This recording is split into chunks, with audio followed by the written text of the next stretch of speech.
Jeff will call you out and say, nope, it isn't that. You know, so... Yeah.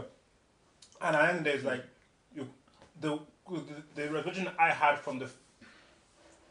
Harpo can verify this. From the first time I watched it, is that how can people invest in... See, you can invest emotionally in Beowulf's character because he's in Beowulf's world. Everyone looks like him. So he's been tested against other Beowulf-like models. Same as Simba the Lion in The Lion King. Or Belle and Gaston in... When everyone has been tested against each other, you can enter their world, or you read a comic, you enter their world of rules, of emotional rules. But when you have a character like, you know, these Na'vi characters who are meant to carry the film, they're not bit part, they carry the film, and they're interacting with humans all the time, like the general and all these other soldiers, and even the Sam Worthington who's going to be in the film too. You're always going to be thinking, okay, there's a switch between the expression quality of the blue guy and Sam Worthington guy. There's a different... And this is an instinctive kind of scrutiny that every human has. When you see movement, you just see a face, you know when you're seeing something that isn't quite right.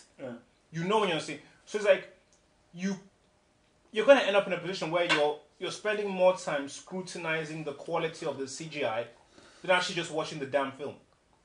Because James Cameron is putting so much weight on the CGI. Like Gollum, we could just look at Gollum and smile and laugh because he pops in every now and then. Yeah. He's not the main guy. If you had a movie now where they expect Lord of the Rings to have be like a whole film of Gollum, the guys are going to be like, they're almost going to feel like they've been shortchanged. Yeah. Because they came in, they paid for a film, but now they're watching a cartoon. Oh no, I mean because I think that's the thing, because I mean, the way I began to view it, the trailers was that, boom, I'm just here for the story and what this is being put down. But most guys out there, they are looking for it as, okay, how good is this CG? If the CG isn't very good, why did it hype it up so much? Okay, the hype is too big, therefore I don't want it, therefore this thing can't be great. That is how most guys are going to be viewing it. I'm going in there as a man who just wants to watch a film. I watched the trailer as a guy who just wanted to watch the trailer of a film. The problem is that from the split second I see the blue guy's face, his expressions aren't good enough. They're not organic enough. Even Gollum's expressions were, to me, were not organic. I mean, that's why it's like there were bits in the trailer where it was like really good, like, you know, when you see him and stuff like that. There are bits in the trailer, but then there are other bits which are like, okay, this isn't, you know. And so when you have that consistency going up and down, you don't know whether this is a cartoon Pixar kind of thingy or this is like real next level kind of thingy, because it's not really consistent. But I mean, we have to, you know, bring in this whole IMAX 3D thing, because guys are saying that, man, you haven't really experienced it fully unless you see it in IMAX. And obviously the annoying thing that funny sake, you know, we haven't seen this thing in IMAX, so we can't really fully judge what's this thing, whether this thing is that much different from this thingy. You know, is that much different from what we've seen on the computer? Because the Beowulf thingy, that was filmed, I don't know, how was that? I mean, like, was Beowulf filmed with the same thing that thingy was filmed I ain't got a clue, but here's what I'll say.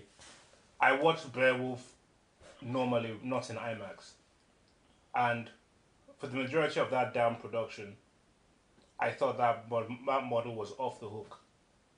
So of Ray Winstone. Yeah, so I don't need to go to IMAX for it to be better. So if I need to go to IMAX for it to be better, that's a really poor job.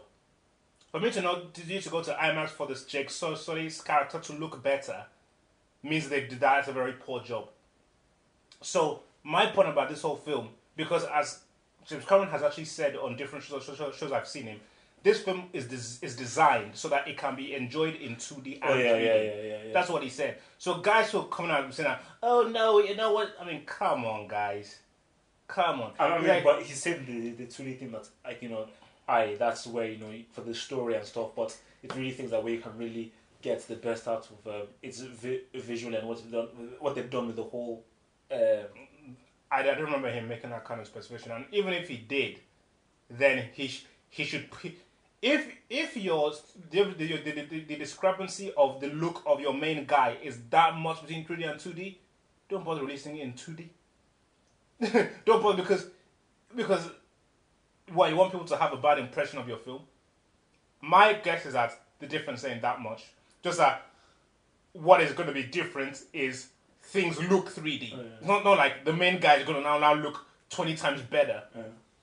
It's kind of like the difference between, I don't know, when they put in those SCART cables for your Super Nintendo or your HD for whatever you call it. It's like the difference on YouTube between watching a trailer in good quality regular and clicking the HD button isn't revolutionary. Yes, it's better. It's not like, wow, it's like you're watching a whole different film. Nah. So at the end of the day, in my opinion, I'm thinking that, guys, look, here's the bottom line. 10 years out of the game, James Cameron, his eye isn't on the ball in terms of marketing, making decisions. This movie has been compromised because the characters look too cartoony. They don't look organic, real, eerie enough to carry off this concept of a new world, new age. They haven't got that edge that I think, because I believe from there on that, from the second that trailer ran, I was like, where's the blue guy? Where's the blue guy? This movie is gonna hang on what these aliens look like. It's gonna rise or fall on what this, and they haven't lived up. They haven't lived up because he's put too much pressure on them.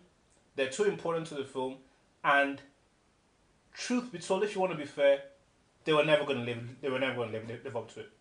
They were never, because you'd need these characters to be faultless, which they can't be faultless. It's impossible. Because it's not because the technology today is there to make a character faultless, but it takes a human being to have to make the right decisions every time, for every shot, for every scene, for every lighting, for every texture, for every surface. They're going to have to make the right decision all the time for it to look right. So it's not a technology problem.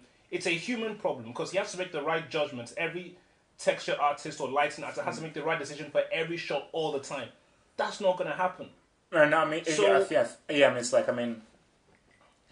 it is. I mean, that's what I mean. As I say again, this whole CG thing is like, it's. I mean, it's you're playing. You're always going to lose. You know, you're destined to lose because of how CG is so readily available and the leaps. I mean, for instance, the kind of stuff that you're seeing in BioShock, Mass Effect, and World of Warcraft, the graphics that are on there now.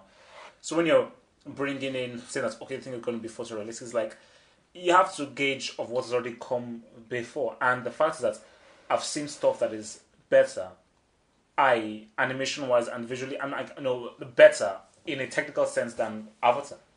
You know, I've seen stuff from Rock which is Gollum, and for me, Gollum and Beowulf are better than Jake Sully. And the stuff from the World of Warcraft trailer, man.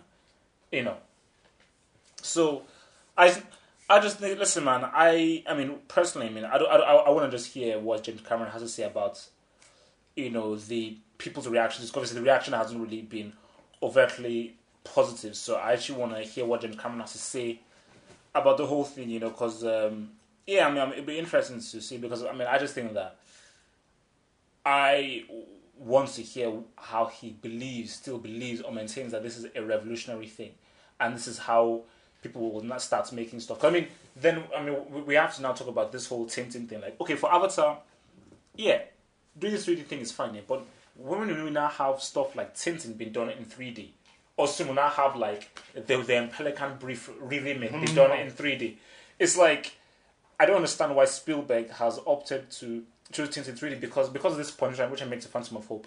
The whole point of tinting is that, wow, Tintin is going to this island, or Tintin is going to this different place, and he's going to this different location, and we want to see Tintin in this location, almost like James Bond, when James Bond goes on location and does his thing on the Caribbean or on this island. Like, but when it's 3D and CG, and as we've already seen with Avatar, it's not fully right, then you're almost like, okay, what the hell? I mean, how am can I invest in this? I think the point you've made is even more interesting. I think that Tintin was about the locations.